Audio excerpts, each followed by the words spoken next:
I think I'm going to start with a story that he always hates for me to share. And it's about how I passed first cross. As Alice said, I'm one of the CREs here at Stevenson. And at the time, our office was in apartment number 9. And this day, it was a Friday afternoon, Friday evening. Everyone had, of course, left the office, even before 5 probably. And I was a little behind on work, so I stayed there to 5:30. And no one locked the door when they left. So all of a sudden, at 5:15, I hear the door open. I was like, what? And so I'm sitting in my office, and all of a sudden, this tall, dark-haired, very innocent-looking young man comes to me and is like, I'm looking for the financial aid department. I was like, this is not it.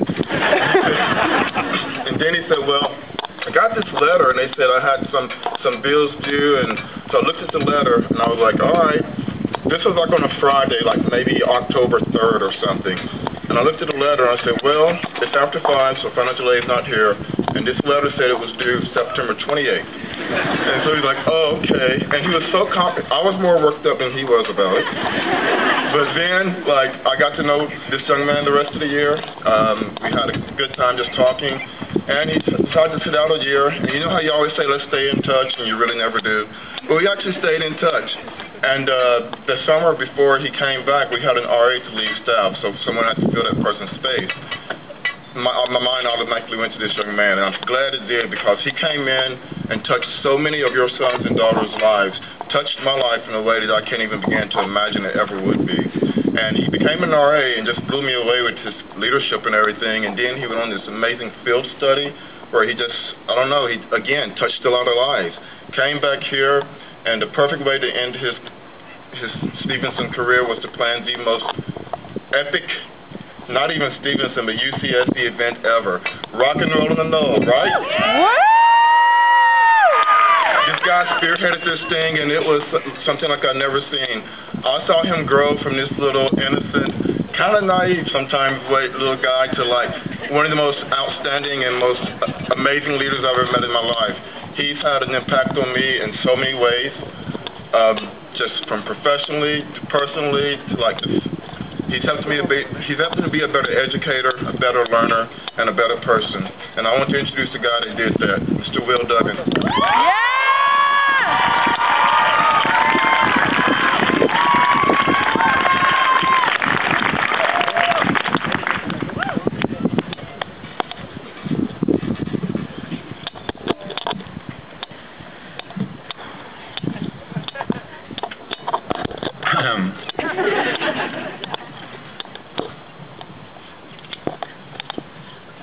I remember the first words that struck me when I arrived at this university.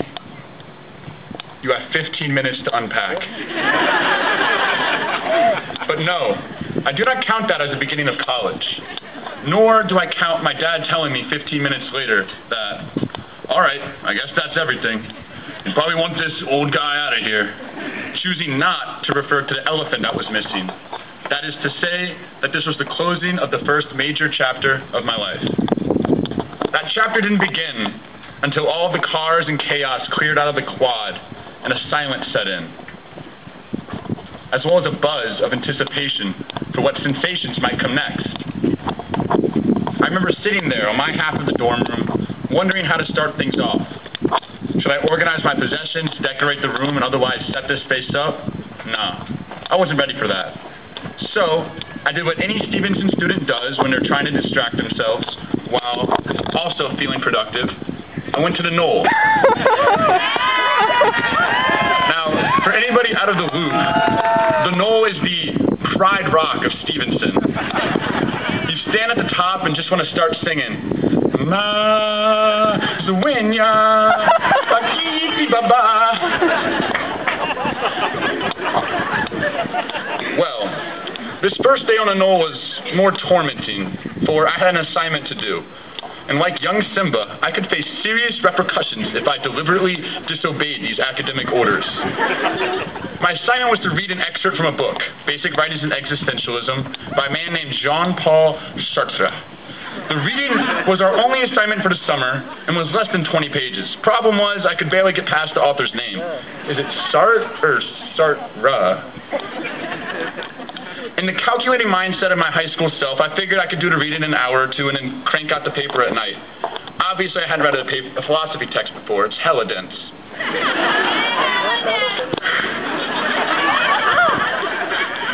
When that long-awaited moment arrived, when I took my eyes off the world and peered into this man's head, I became entrapped. The reading was thick as mud, but soon enough I found myself swimming in it. I kept coming back to this statement. We are condemned to be free.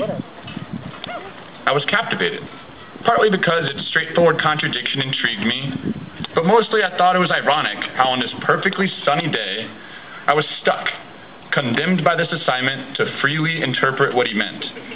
How's that for college? So say it with me now, all right? We are condemned to be free. One more time. We are condemned to be free. That was beautiful. And I'd analyze what that freedom really meant.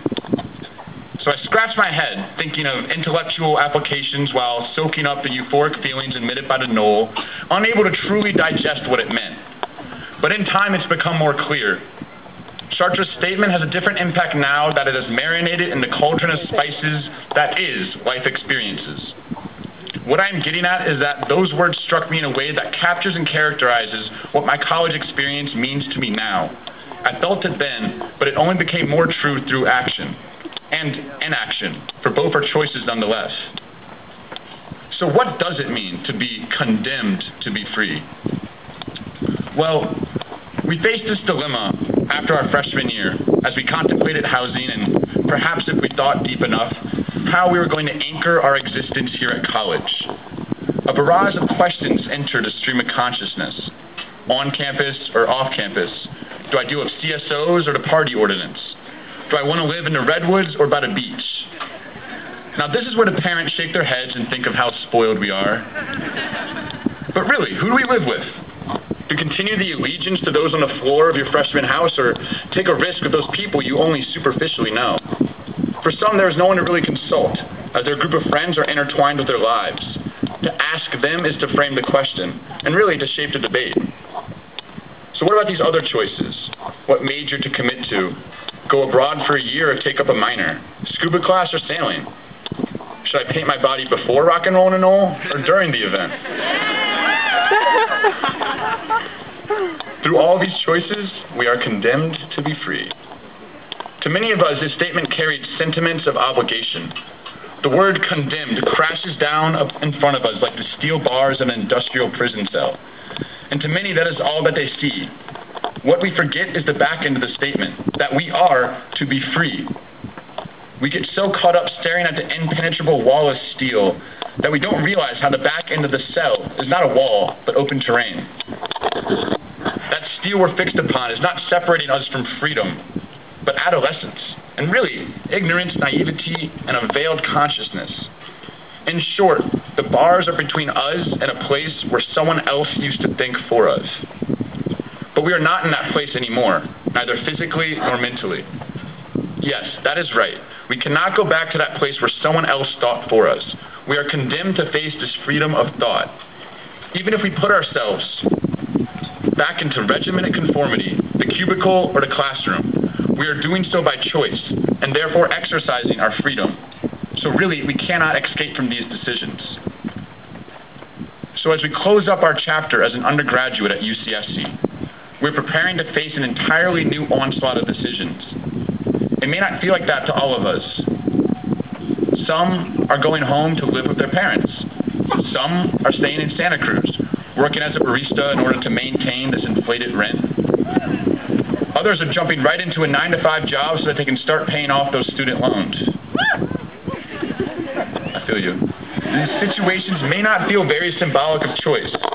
The weight of student loans can feel like a ball and chain that constrict our movement. Perhaps only a few of us are looking back upon this open field and these beautiful clouds as symbolic of what lies in front of them. Perhaps some of us feel more like we are walking a path out of obligation, stuck in a hole. But let me reiterate that no matter what landscape symbolizes our graduation, this open field or a steep canyon, we have a choice to make the most out of that situation. If only in our mind we can choose the attitude that carries us forward, we can redefine how we interact with our given environment and where we fit into our community. Forever and always, we are condemned to be free. We only need to say that more embracingly. Thank you.